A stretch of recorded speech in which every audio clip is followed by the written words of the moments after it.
Scorpio, hi! Welcome to Mr. Queen PH. At ito ang inyong weekly reading ngayong July 29 to August 4, 2024.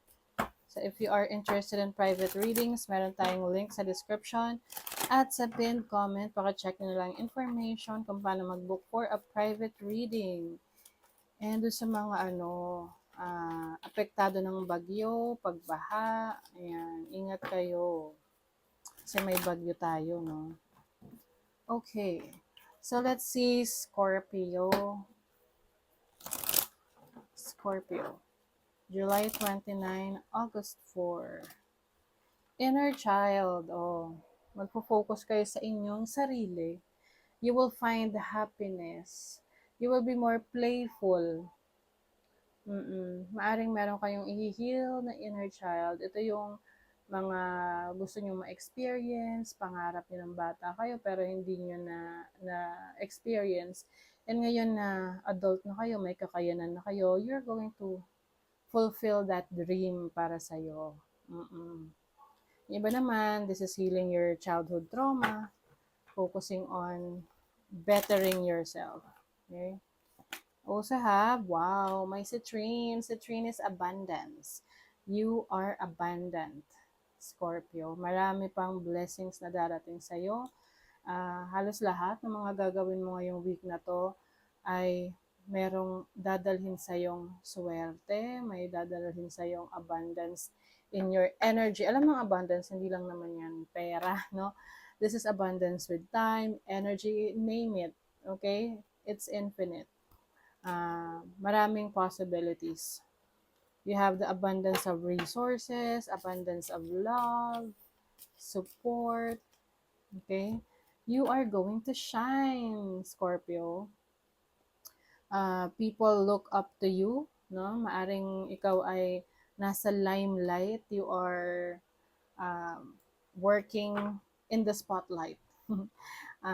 Or in the public eye. Ayan. So maraming nagsusupport sa'yo, nagpo-follow sa'yo. You may be an influencer, content creator, public servant, or kung hindi man, you will gain attention, no, from the people in your area or sa workplace mo dahil sa iyong talento or skills.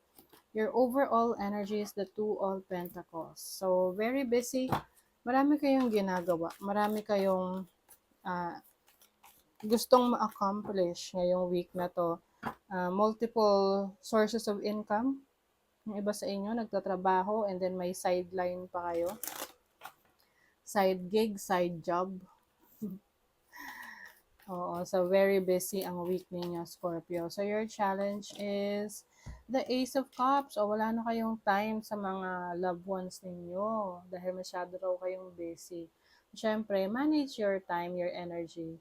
Kasi siyempre, kung puro trabaho-trabaho lang, magsasuffer naman yung relationships mo, connections with others, di ba? Yung iba sa inyo, pwedeng gusto niyo pumasok sa relationship, pero lalo kung single kayo, pero parang feeling nyo hindi pa kayo ready. So, syempre kung ready na, saka lang kayo pumasok. Kasi pwedeng mag-suffer lang dyan yung person. Unfair naman yun dun sa other person kung magko-commit ka and then hindi mo naman pala kayang i-fulfill yung commitment. And then your opportunity is, Scorpio, may opportunity talaga kayo na pumasok sa relationship. Kung in love, edi siya, sige, go, push. Yun nga lang talaga, commitment yan. Kung kaya niyong pagsabayin, then pagsabayin. Ano lang yan, time management. Yung iba naman, pwedeng opportunity to for a business partnership.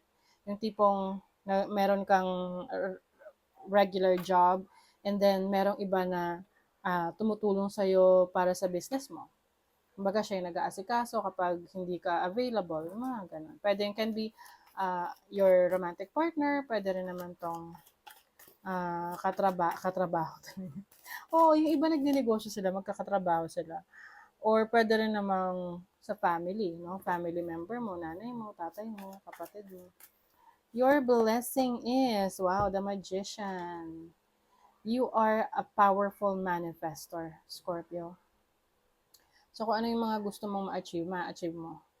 Lalo na bibigyan mo to ng focus, ng attention. Oo, maaring meron kang skill set na lalo mo pang madidiscover or lalo mong i-improve. Mm-mm. This is having the skills that you need. You are blessed with that, no? Very talented. Kasi siguro you're going to shine. Kasi i-showcase mo yung talents and skills mo. Tapos maraming taong makakapansin sa'yo. Tapos yung iba, may offer na romantic connection. Kasi na-attract sa inyong galing, sa inyong talento. Okay, what is the Two of Pentacles? You have the Eight of Swords. Oo, yung iba sa inyo, ah, parang dati nahirapan kayo na mag-multitask kasi maaring yung trabaho nyo or yung pinagkakaabalahan nyo masyadong nakaka-stress na kailangan na ng attention. So ngayon, maaring yung iba naisip nyo na kailangan nyo ng outlet, kailangan nyo ng iba pang mapagkakaabalahan para hindi laging doon lang sa isang bagay umiikot yung mundo nyo. Oo. So it's time for you to free yourself from overthinking or magpaglilimita sa sarili mo. You can do a lot of things. Okay? Ace of Swords, may new ideas. Yung iba sa inyo, meron kayong idea, pero hindi nyo ginagawa. Halimbawa, meron kayong business idea, tapos, oh, maganda yon, oo, naisip mo lang siya. Nako-conceptualize mo lang, pero hanggang dun lang, wala kang ginagawang action. So, paano mo makikita yung resulta nun kung hindi ka magte-take action? Kaya nga, yung iba sa inyo, may opportunity na humingi ng tulong sa iba para gawin yon para sa'yo. No? I-execute yon para sa'yo. You have the Ten of Swords as an opportunity. I think, merong taong tutulong sa'yo para mabawasan yung stress level mo. Oo, someone who really cares about you, can be a romantic partner, a family member who is willing to give them yung advice nila, yung support nila para sa inyo. Kasi parang it's too much to bear para sa inyo eh. Parang ang dami yung ginagawa. And then, you really need to delegate na merong tao na mapagkakatiwalaan ka to do something for you para mas marami kang ma-achieve, matapos, ma-accomplish. What is the Magician? The Knight of Swords. Okay, so some of you, mas kayo ngayon, mas yung hungry for knowledge. Oo. Kaya lang iba minamadali nyo, no? Ang pag-aaral naman, hindi yan minamadali, no? Depende yan sa iyong level of comprehension, kung mabilis kang pick up, no? Oo. Kumbaga, depende yan sa iyong competency, sa iyong tinatawag na learning curve. Let's see what else. Scorpio. Oh, Tower. This is about overcoming your yung mga pagsubok. Meron kang malalagpasan na pagsubok. Ito ay pagiging confident rin sa iyong sarili na kaya mo. Some of you, maaring merong ika-cut off na tao sa buhay na sa tingin nyo is no longer serving your highest good. Mararamdaman mo kung merong hindi magandang intention itong tao na to sa'yo. So you may be removing that from your life. And then, Book of Knowledge, yes. So, yung iba, may pag-aaralan, bagong kaalaman na mag-i-improve sa abilities ninyo, no, sa kakayanan ninyo. And yung iba naman, meron ditong matutuklasan na katotohanan sa isang tao pagdating sa intentions niya. So, pwedeng ito ay ika-cut off mo sa buhay mo. And you will realize na hindi pala siya loyal or hindi pala siya totoo sa'yo. Wow! Oh, 'di ba? 2 beses na yung abundance na yan, double abundance. money, money, money, money comes to you. Scorpio. Being a thoughtful steward for the money you already have is the secret to creating more abundance. When you trust yourself to handle more, that's when more shows up. See, 'di ba? Ito yung sinasabi ko sa inyo, magiging very busy kayo, you will try new things.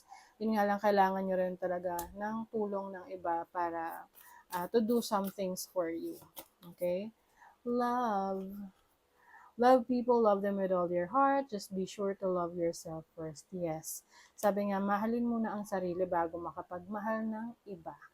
Okay? Para hindi mo hahanapin yung love na yan sa iba, kundi i-share mo kasi you love yourself. O, 'di ba?